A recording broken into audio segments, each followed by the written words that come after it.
नमस्कार दोस्तों, आज मैं आपके लिए फिर हिंदी का वीडियो लेकर आया हूँ। आज अपना हिंदी का मॉक टेस्ट नंबर 53 है। 52 वीडियो पहले मैं बना चुका हूँ। अगर किसी ने नहीं देखे हैं तो वो प्ले लिस्ट में जाकर लेयर 3 एजुकेशन में प्ले लिस्ट में वहाँ पे आपको सारे वीडियो सीरियल से मिल जाएंगे।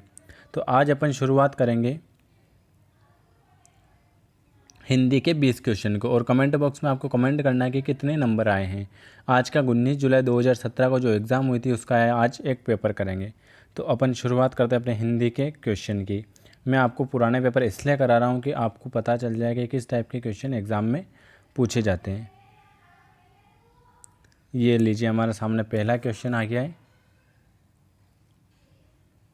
जगदीश में संधि हैं, बताएं जगदीश में कौन सी संधि है? अयादि संधि, यण संधि, व्यंजन संधि या विसर्ग संधि? बताएं जगदीश में कौन सी संधि है?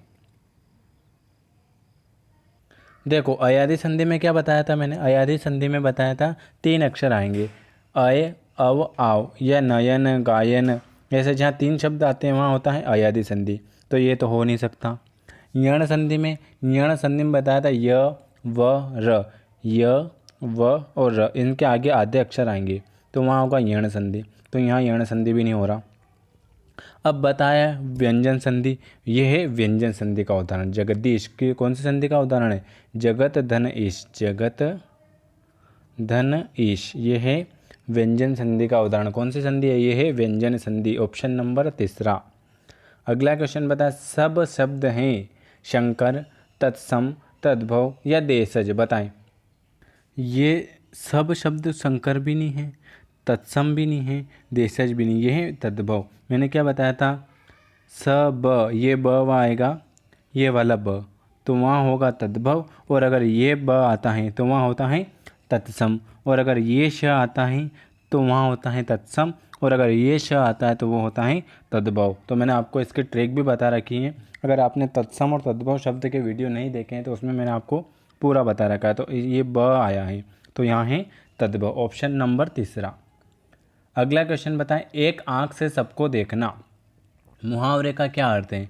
गुण अवगुण की पहचान न होना, ना समझ होना, एक जैसा मानना या सावधान 22 पसेरी समझना? बताएं, एक आंख से सबको देखना, बताएं इसका सही आंसर है एक जैसा मानना। सभी को एक आंख से सबको देखना, इस मुहावरे का अर्थ है सबको एक जैसा मानना।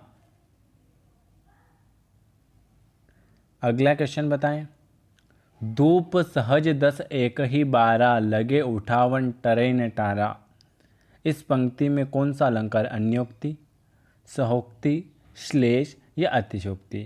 तो धूप सहज 10 एक ही 12, लगे उठावन टरे न टारा, इसमें है अतिशोक्ति अलंकार, क्योंकि यहाँ किसी भी बात को बड़ा चढ़ाकर वर्णन किया गया है, इसलिए यहाँ पे है अतिशोक्ति अलंकार। ये बताएं, निजी का विलोम सार्वजनिक, स्वयं, अपनापन या सब? बताएं निजी का विलोम क्या होता है? तो देखो, न तो सब होता है, न अपनापन होता है, न स्वयं होता है। निजी का विलोम होता है सार्वजनिक, ऑप्शन नंबर 1। मिलावट शब्द में प्रत्यय वट, लावट, आवट या ट? तो जो प्रत्यय किसे कहते हैं? जो शब्द किसी भी शब्द के अंत में जुड़कर एक सार्थक शब्द बना लेता है उसे हम कहते हैं प्रत्यय। तो मिला प्लस आवट, तो वो बनता है मिलावट। ये आवट और प्रत्यय लगा, मिलावट शब्द में कौन सा प्रत्यय है? तो मिलावट में आवट प्रत्यय है। घर से बाहर निकलते ही वर्षा शुरू हो गई, यह कौन सा वाक्य है? स्थान बोधक है या विनम्रता वाला है, विधि सूचक है या कारण कार्य बोधक है? बताएं। घर से निकलते ही वर्षा शुरू हो गई, तो यह घर से निकल रहा है, यह स्थान बता रहा है घर से निकलते ही, तो स्थान बोधक है। कौन सा? Option number 1। बढ़ते हैं अपने अगले क्वेश्चन की ओर। यह बताएं, इनकी बात पूरी होने तक आप चुप रहिए, कौन सा वाक्य? ये क्या आज्ञा है, इच्छा है, विधान है या संकेतार्थ है? बताएं इसका सही आंसर कि इनकी बात पूरी होने तक आप चुप रहिए।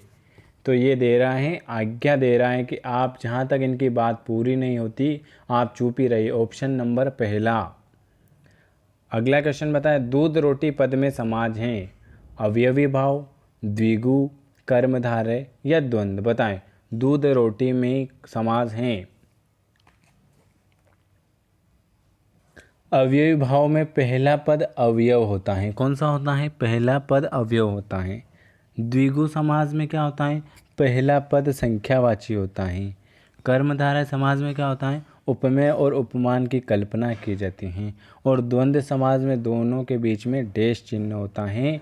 यह तो यहाँ दूध और रोटी, दूध और रोटी, तो इसमें कौन सा समाज है? इसमें है द्वंद्व समाज। कौन सा समाज है? इसमें है द्वंद्व समाज। अगर यहाँ द्विगु समाज होता तो वहाँ संख्या होती। अवयव भाव में अवयव पहला पद होता। कर्मधारय समाज में उपमेय और उपमान की कल्पना की जाती है। तो दूध और रोटी, दूध रोटी मतलब बीच में डैश है, माता पिता ऐसे। तो दूध रोटी में कौन सा समाज है? वहाँ है द्वंद्व समास। अगला क्वेश्चन बताएं, मित्र शब्द का अर्थ नहीं है प्रथम आदित्य, युद्ध में साथ देने वाला, सूर्यपत या बंधु। बताएं, इसमें मित्र शब्द का अर्थ कौन सा नहीं है? तो प्रथम आदित्य भी मित्र को कहते हैं, युद्ध में साथ देने वाला भी मित्र होता है, बंधु भी मित्र होता है, सूर्यपत यह मित्र शब्द का अर्थ नहीं है। ऑप्शन नंबर तीसरा। ये बताएं 11वां क्या लिखा हुआ है? सेंस। क्या लिखा है? सेंसस। सेंसस का हिंदी परिभाषिक शब्द क्या होता है? जनगणना, चेतना, संज्ञानक या संचेतना। तो सेंसस इसका अर्थ होता है जनगणना। ऑप्शन नंबर पहला। दमोह जिले में बोली जाने वाली प्रमुख बोली कौन सी? निम्बाड़ी, बूंदेली, बघेली या मालवी। तो देखो, मालवी तो कहाँ बोली जाती है? उज्जैन संभाग के अंतर्गत। दमोह जिले में कौन सी भाषा बोली जाती है? बता। ये एक तो कट गया, ये तो मालवी है। तो दमोह जिले में बोली जाती है बूंदेली। कौन सी बोली जाती है? बूंदेली। अब आपको कमेंट बॉक्स में बताना है कि निम्बाड़ी कहाँ बोली जाती है और बघेली कहाँ बोली जाती है। विषय शब्द का पर्यायवाची लक्ष्य, क्षेत्र, इंद्रियजन्य आनंद। तो विषय का शब्द का पर्यायवाची होता है लक्ष्य, क्षेत्र, इंद्रियजन्य आनंद। उक्त सभी। ऑप्शन नंबर दूसरा। अगला क्वेश्चन बताएं, कृष्णायन काव्य कृति के रचनाकार कौन है? द्वारिका प्रसाद मिश्र, माखनलाल चतुर्वेदी, रामेश्वर शुक्ल या बालकृष्ण शर्मा नवीन। बताएं, कृष्णायन काव्य कृति के रचनाकार कौन हैं? तो आपने लगा दिया होगा, इसका सही आंसर है द्वारिका प्रसाद मिश्र। ऑप्शन नंबर पहला। ये बताएं, मध्य प्रदेश से प्रकाशित बाल पत्रिका देवपुत्र, बालमित्र, लोटपोट या बालवाणी। बताएं, जो मध्य प्रदेश से प्रकाशित होती हैं वो बाल पत्रिका का नाम बताएं। तो देवपुत्र मध्य प्रदेश से प्रकाशित बाल पत्रिकाएं, बालमित्र, लोटपोट और बालवाणी ये कहाँ से प्रकाशित होती हैं? आपको कमेंट बॉक्स में कमेंट करके बताना है। गढ़वाली कौन बोली जाती है? पहाड़ी के अंतर्गत, पूर्वी हिंदी के अंतर्गत, बिहारी हिंदी के अंतर्गत या पश्चिमी हिंदी के अंतर्गत। बताएं, गढ़वाली कहाँ बोली जाती हैं? तो गढ़वाली बोली जाती हैं पहाड़ी हिंदी के अंतर्गत। कहाँ बोली जाती हैं? पहाड़ी हिंदी के अंतर्गत। ये बताएं, निम्नलिखित में से विलोम शब्द का युग्म नहीं है? नख शिख, कुआ का खाई, राग का विराग, गुप्त का व्यक्त। तो देखो, गुप्त का व्यक्त तो सही है, राग का विराग भी सही है, नख का शिख भी सही है। तो कौन सा गलत है?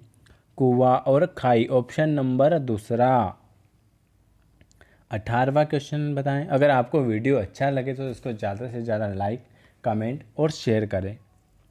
निम्नलिखित में से शुद्ध वाक्य कौन सा है? मैं मेरी बहन के साथ बाजार जा रहा हूँ। मेरे विचार है कि हमें वहाँ नहीं जाना चाहिए। यदि वह आए तो मुझे बुला लेना। या हमारी सभ्यता हजारों वर्ष पुरानी है। बताएं, निम्न में शुद्ध वाक्य कौन सा है? मैं मेरी बहन के साथ बाजार जा रहा हूँ। मेरे विचार हैं कि हमें वहाँ नहीं जाना चाहिए। यदि वह आए तो मुझे बुला लेना। यह हमारी सभ्यता। बताएं। तो ऑप्शन नंबर तीसरा, यदि वह आए तो मुझे बुला लेना। ये बताएं 19वां, कुशासन, आमिष, गणित या केंद्रीकरण, शुद्ध कौन सा है? तो शुद्ध मैं आपको गणित पेडालॉजी का ही क्वेश्चन कराता हूँ, तो उसमें गणित के ये ही लिखता हूँ, गणित। ये सही है। ये वाला गणित सही नहीं है, सही है गणित। ऑप्शन नंबर तीसरा। आज का आखिरी क्वेश्चन बताएं। निम्नलिखित समोच्चरित भिन्नार्थ शब्द युग्म में नहीं है। दिन दिन, दश दंश, कभी कभी या दमन दामन। बताएं। तो दिन और दिन ये सही है, दश और दंश सही है, दमन और दामन सही है, कभी कभी ऑप्शन नंबर तीसरा ये सही नहीं है। आज मैंने आपको 20 क्वेश्चन करा दिए हैं और आज अपना 53वां वीडियो है। अगर किसी को प्लेलिस्ट नहीं मिलती है तो आप मैसेज कर देना, तो मैं आपको ग्रुप में ऐड कर लूँगा और आपको सारी क्लासें दे दूँगा। हमारी MP टेट की क्लासें चल रही हैं, उसके बाद MP SI की चल रही हैं, इंग्लिश की चल रही है। आपको MP टेट MP SI की अगर क्लास ज्वाइन करना है या मॉक टेस्ट लगाना है तो आप इस नंबर पर मैसेज कर देना 9753749986। तो आपको ग्रुप में ऐड करके आपको सब कुछ बता दिया जाएगा। वीडियो कैसा लगा? वीडियो देखने के लिए आप सभी का बहुत बहुत धन्यवाद।